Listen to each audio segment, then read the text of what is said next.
I'm here with Ben MacFarland and Tom Sandham of Think No Drinkers, whose show The Legends of Liquor is at the Edinburgh Fringe this year. So just to begin up, just to start us off, what's your show about? Our show is about great drinkers from history. This is our fourth year at the Fringe, and we've been doing a show about the history of alcohol the previous 3 years, so this year we've changed it, completely new show. It's all about the greatest drinkers, the people who've really achieved great things, still enjoyed an alcoholic beverage. So you both used to be alcohol writers. What made you decide to go into performing instead?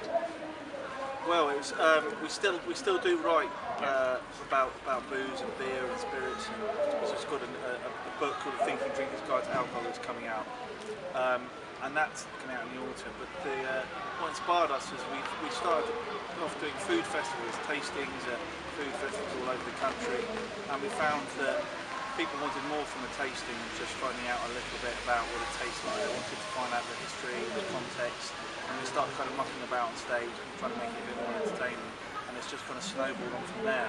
So we thought, well, why not take it to the Fringe and see how people like it, and that was back in 2011.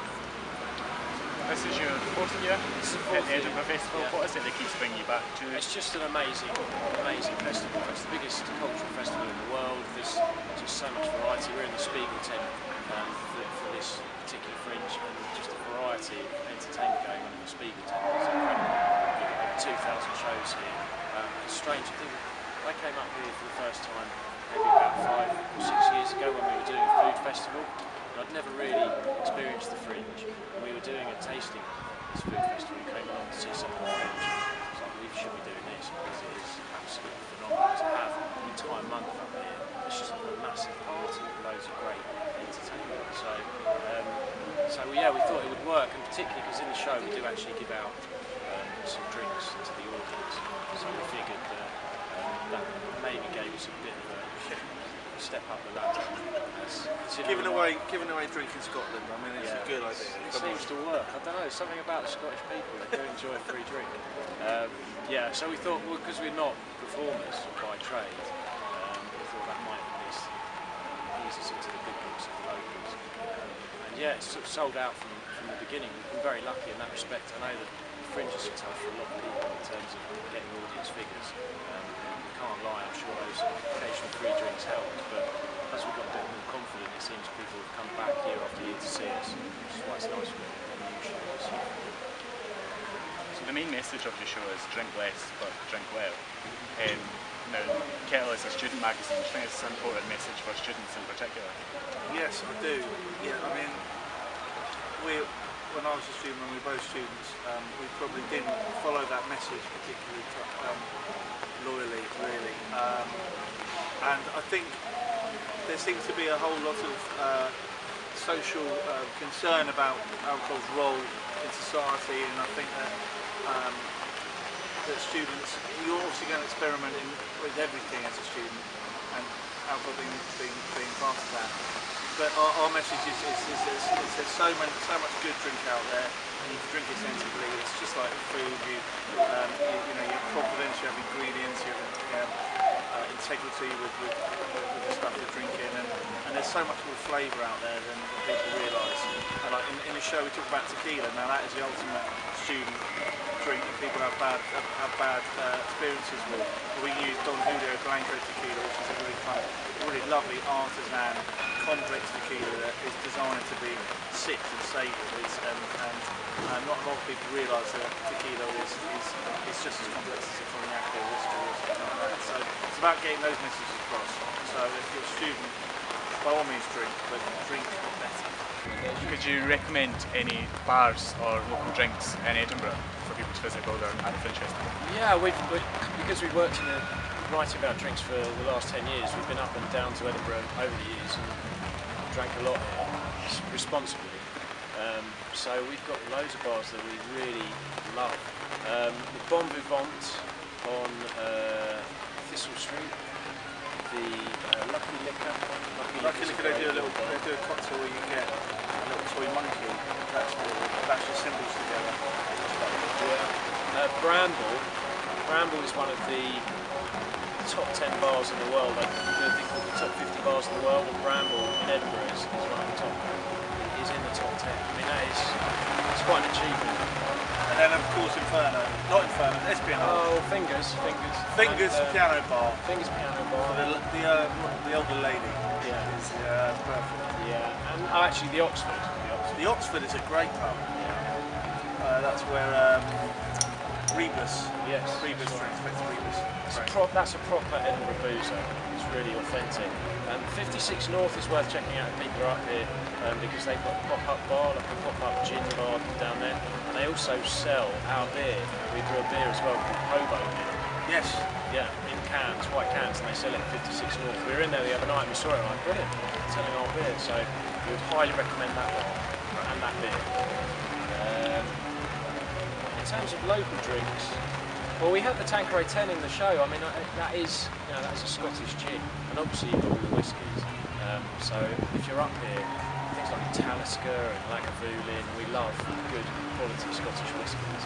Scottish beers, Ben's 3-time beer writer of the year.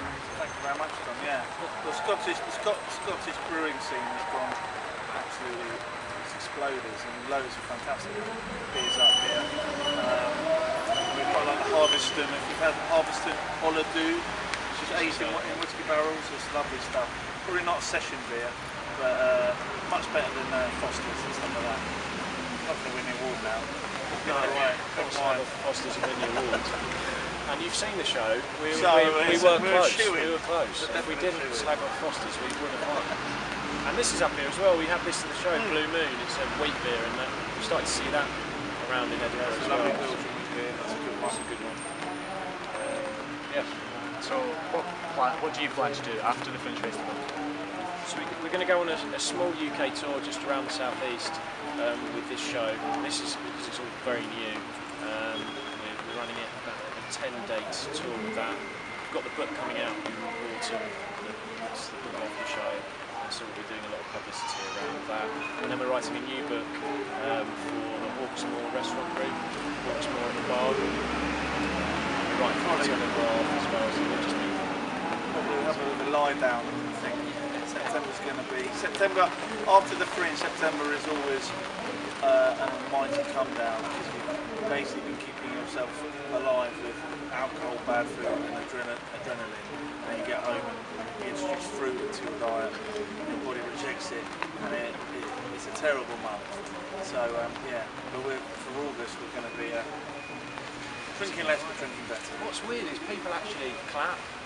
They clap at the end of our show, which is quite a new experience for us. And if you're journalists, if you guys, when you write something, although social media gives you a bit more feedback now, so you don't really get a lot of instant response to what you've done. So when people actually clap because you've done something, it's quite contagious. You think, oh, I want that. When you go home, there's no one's clapping anymore. No one claps at home. And we just, so we sit around and cry for a bit. Wonder where all the clapping's gone. So then we'll do the UK tour and we'll get hopefully some more clapping. Yeah. And just to finish us off, is there any other Fringe shows you would recommend people to go and see? Yes. We've only been here. Fringe has only been open a few nights. In terms of, I really want to see Sam Simmons. We saw a couple of years ago, and he missed out on the big award. And he got to the final. I hope that he was as good as last time. Yeah. Stuart Lee will always make time to go and see Stuart Lee because he's a legend. And I've got my son coming up. My young son's coming up in the week again. Got to change our behaviour, curtail some of the activities. So I'm going to take him to go and see the Balloon Man. You know that? No, not Balloon Man, Bubble Man. Bubble Man. He's got bubbles. I'll take him to see the Balloon Man as well. I mean, he's 10 months old. He hasn't got a clue what's going on. But I think I'm going to ask the Bubble Man to put my son in a bubble. Yeah, that's the dream. That's the aim. If you come to the Fringe, that should be one of your aims. Sure. A child in a bubble. Child in a bubble. What else? Yeah, saw the Rubber Bandits last night. If you fancy, that's quite a good student. It's very good. Student night out. They're funny guys. There's this thing called Dracula On, which is probably good for anyone who likes those sort of Dracula books. Yeah, and also no, there's the one man Breaking Bad. Oh, Into yeah. Breaking Bad. Yeah. There's a guy who does it, the whole Breaking Bad series in an hour. He does all And the we just met him in the changing room, in the dressing room, and he did the Jesse accent, which was very good. Yeah, and he's in the Spiegeltent. Come and see the clique, it's really cool. Yes. And the Spiegeltent generally is just a great place to come and hang around because it goes on until 2 in the morning. If you go into the clique, afterwards it turns into a club and they've got a live band. Just people come in great shapes, especially us. There's a woman there who does quite amazing things with a handkerchief. I won't tell you anything more. It's worth It's amazing. the admission fee alone. Yeah. It really is. It's very. But that's the thing with the Fringe, you've just got to experiment, haven't you? You've just got to throw yourself into it and go to as many shows as you can. You're going to see some good stuff, you're going to see some pretty bad stuff as well. And then but it's all these people up here just risking their bank balances and their careers. It's like a university for clowns, isn't it? It's like a trade show for. And I would like to say that I think we're going to get a third. Yeah, exactly. We're up here, we'll get a third. Yeah. Pass. The gentleman's degree. Great, thank you. So your show is on at 4:45. 4. Yeah, 3:45 every day in the Spiegeltent. Come and see us. Learn a bit about drinking. Have a drink. 5 drinks. 5 free drinks as part of the ticket price. Great quality drinks. The best value show in town. The I didn't say that. The Scotsman said that. We got 4 stars from Scots Game magazine. Yeah. And the Scotsman gave us 4 stars. So we're a bit of a big deal. That's what I'm saying.